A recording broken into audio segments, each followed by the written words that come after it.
देखिए, तो आपको एक स्टॉक में गिफ्ट दे रहा हूं, ये स्टॉक है आईटीसी का।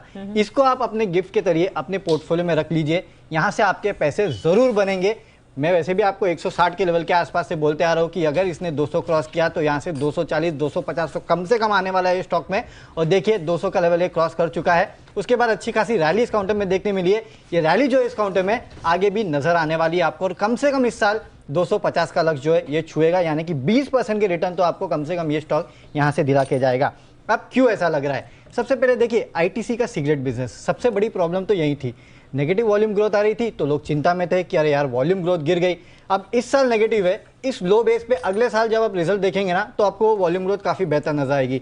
तब लोग रियलाइज करेंगे कि अरे इस कंपनी की जो वॉल्यूम ग्रोथ है वो तो फिर से पॉजिटिव हो गई, और ये सबसे बड़ा ट्रिगर होगा इस कंपनी के लिए।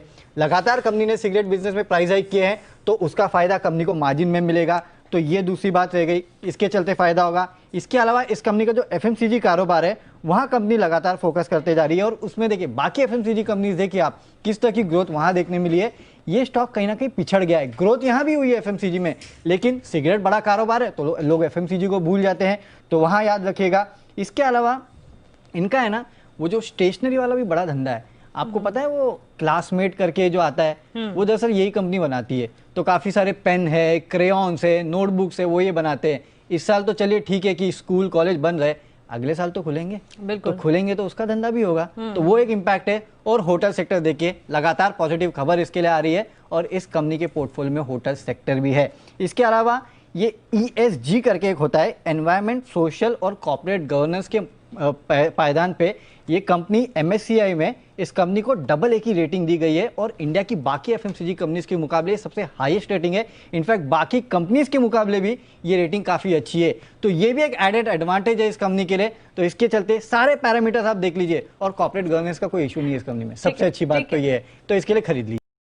एयरटेल ये वो स्टॉक है, आप देखिए आज भी 2-2.5% की तेजी है इसमें। और जिस तरह के यहाँ पर अब समीकरण बन रहे हैं, अक्टूबर महीने का जो ट्राई का डेटा अभी आता हुआ दिखा है, लगातार तीसरे महीने जो है कंपनी ने जो है अपना जो ओवरऑल सब्सक्रिप्शन जो ग्राहक है वो ऐड ये करते हुए नजर आए हैं। तो लगातार थर्ड मंथ जो है यहाँ पर हमें तेजी नजर आई है इनके डेटा एडिशन में। उसके बाद अगर आप देखें तो कंपनी के लिए अब जो टैरिफ बढ़ने की बातें हो रही हैं वो काफी पॉजिटिव है। इनफैक्ट मैनेजमेंट ये कह रहा है कि 200 से 300 रुपए का जो आरपू है वो आ सकता है। मौजूदा देखेंगे तो 162 रुपए का ही ये स्तर है। तो टैरिफ हाइक और साथ ही जो सब्सक्रिप्शन डेटा आ रहे हैं वो काफी बेहतरीन है इनके लिए। इसके अलावा अगर आप देखें तो एजीआर बकाये पर जो तलवार लटक रही थी, अब कहीं ना कहीं ऑलमोस्ट 41% उन्होंने ऑलरेडी पे कर दिया है। तो केवल जो है ऑलमोस्ट 60% ही पेमेंट बाकी है, पर वो अगले 10 साल में इनको देना होगा। तो यहां पर भी सिचुएशन कंफर्टेबल है। और साथ ही क्रेडिट स्विस यानी कि ब्रोकरेज हाउसेज भी जो है इसके सपोर्ट में बोल रहे हैं, और वो 700 रुपए का टारगेट दे रहे हैं। तो मौजूदा अगर आप देखिए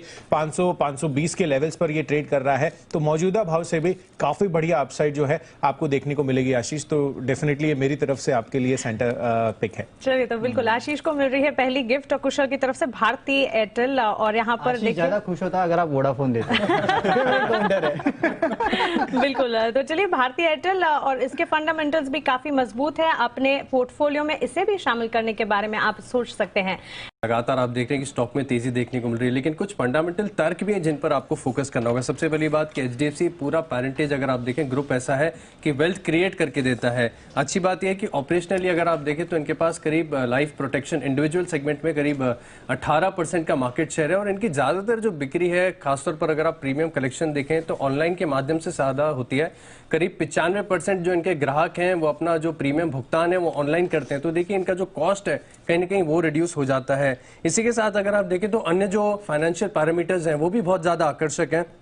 मिसाल के तौर पर आप इनका रिटर्न ऑन इक्विटी देखिए, लगातार पिछले 10 साल का भी आंकड़ा अगर आप निकाल के देखेंगे तो ऑलमोस्ट 20 से लेकर 24% का रिटर्न ऑन इक्विटी का शानदार ट्रैक रिकॉर्ड है, और ग्रोथ के अवसर जो है वो अपार नजर आते हैं। क्योंकि अच्छी बात यह है कि भारत में फिलहाल अगर आप देखेंगे तो इंश्योरेंस का पेनिट्रेशन बहुत कम है। यानी अगर आप 10 साल बाद 20 साल बाद फोकस करके देखेंगे कि इंश्योरेंस कितना बड़ा साइज हो जाएगा मार्केट में, तो वहां पर आप देखें तो बहुत अच्छे रिटर्न यहाँ पर आते हुए दिखेंगे।